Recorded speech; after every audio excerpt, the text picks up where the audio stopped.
Welcome to the Mind of a CMO. My name is Blake, and today we are joined by, I always get your name wrong. It's funny, out of all the years that we've been friends, I always say it differently every single time. I used to say it as Yihwa, Yihwa, so many different ways to say it, but we'll come back to that for a second. I don't quite know how to describe you. You're an extreme, you're a,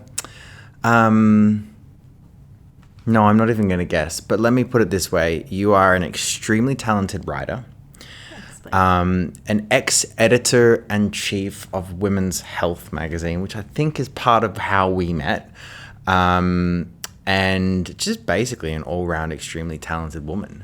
Thank you. So thank you for joining. I want to get started by having a bit of a chat around how we actually met. Okay. Because this is the fun bit. Okay. So, I mean, tell me if this is how you remember it. But so I was the regional director of marketing and communications for GoPro. And I put together a press junket to Jordan. And you were one of the people that was recommended to get to come along on that trip. So obviously I invited you along. It was an interesting trip, wasn't it? Yes, it was. Did you enjoy it? I really did, but that's technically, we actually met before that. Really? Yeah, the first place I met you was in the coffee shop in, it was the Caribou, I think, or one of the coffee shops right outside of Ski Dubai. It was too. It was. Wow. I had gone to the GoPro shop, or I think it was a Billabong or something. Yeah. The one that was near Ski Dubai, for some like new product announcement or release or whatever. And that's right. Product launch. Yeah. Yep. And the mutual friend that we had, who was also working in marketing, was there. And she had said, come along, I think this product would be great for the magazine. And, you know, I want you to meet my friend Blake, but you were so busy, we didn't get a chance. And so after it was over, I went to have a coffee catch up with her. And then you stormed in, 6 foot of charisma, and were ranting. Probably vented about something. Ranting nonstop about something that someone had messed up, or and then a terrible date that you had been on or something that had frustrated you. And then it was just something, and then you just looked at me and sat down and then introduced yourself, and I'm like, okay, we're gonna be friends. Yeah It was that's when we met. Samantha. Yes, now I remember. It was really funny. So back to the Jordan trip, because it was there that, if I remember correctly, you met somebody important. Yes, Blake. I think I introduced you. You did. I did, that's right. I was really annoyed with you. Yeah, who would have thought that I would have been Cupid? You know? Well, I was really annoyed because when I met this person, I was like, oh, he's quite irritating. He's so loud. And you sat me next to him on the plane instead of next to you, and I was quite irritated. And then you forced me. But hey, I put you in business class, right? You did. I gave you business. I let go of business class for you. Okay. By the way, my eyes are watering. It's not because of this. That's fine. That's fine. It's just, you know. Yeah. Anyway, eye surgery. But yeah. And then at the end of the flight, we had just had this 3-hour conversation, and I was like, okay, this is special. And so yes, you were a good Cupid.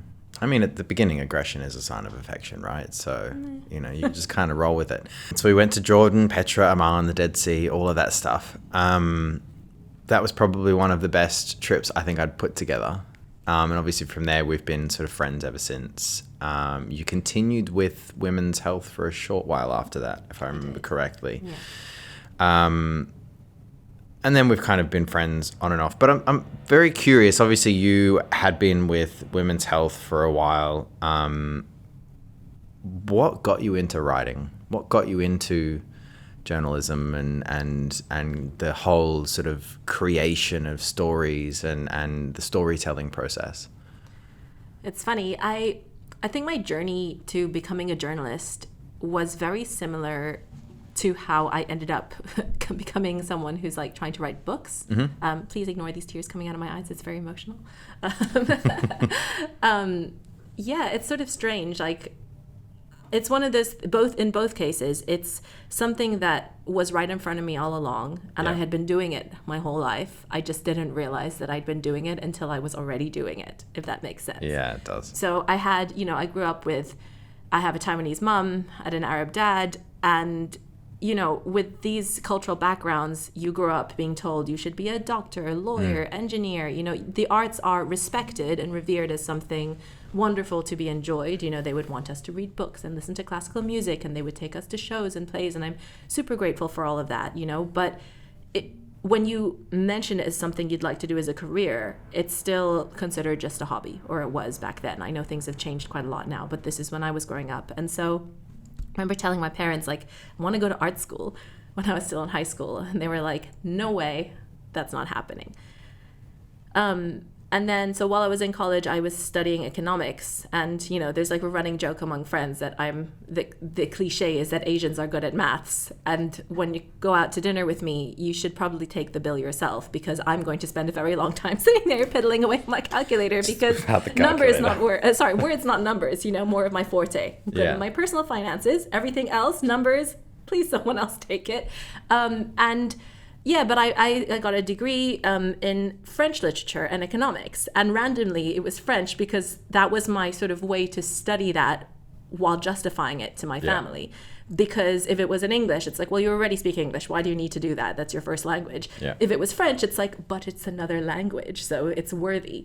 And when it was over, I thought I wanted to be a lawyer. Out of the sort of like approved professions, it was the closest one to what I wanted to do. And, you know, I think I would have quite enjoyed it. I think I could have been a good lawyer. But at the same time, after 2 years of working in a law firm as a paralegal, I had already started getting antsy about a year in.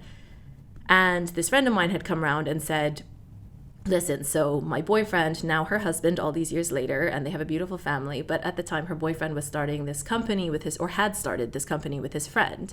And it's a website where people mostly write reviews, and it's called Yelp. And they were looking for an intern, or she was looking for an intern, as she was going to head up the marketing and expand it in Boston. Was I interested? So I'm like, of course, like, you know, learn new things. That sounds cool. And she's amazing. And I just was like, well, whatever she's doing, it's going to be great to learn from her. And I learned about PR and marketing, started writing their newsletters, and it was always the writing that was my favorite part. And then I started doing some freelance writing on the side. And even when I was at the law firm, I mean, you know, you're working with important legal documents. One of the biggest things was making sure, and my boss at the time was extremely, you know, one of the lawyers, one of the partners, he was very, very strict about making sure there was not a single comma missing, not a single full stop that was out of place. And so that gave me that great foundation as well, in that unexpected context. And I realized that that's what I wanted to do. And then my father got really ill, and we knew that he didn't have very long left. And when I moved back to the UAE, I didn't really think about anything. I moved back to the UAE, and I planned to go get my master's degree in writing and comms and journalism. But before I could go off and do that, my father passed away. And so I wanted to stay near my family, and I thought, let me go get some work experience in this field first, and then I will go and do that. But I'm not going to give up on it. Well, that's not happened yet because I just ended up getting a job at a newspaper, did pretty well there, got another job at a publishing company, which is now one of the biggest media houses, you know, in the region. And then from there, just, it all skyrocketed from there. And then when I started, I realized it was something, it's sort of funny. I hate using this expression that sort of, it's as easy as riding a bike, or it comes back to you like riding a bike, because as you might remember, I don't know how to ride a bicycle. I learned how to ride a horse. I can ride an ATV, all sorts of things. Never learned how to ride a bike. Yeah.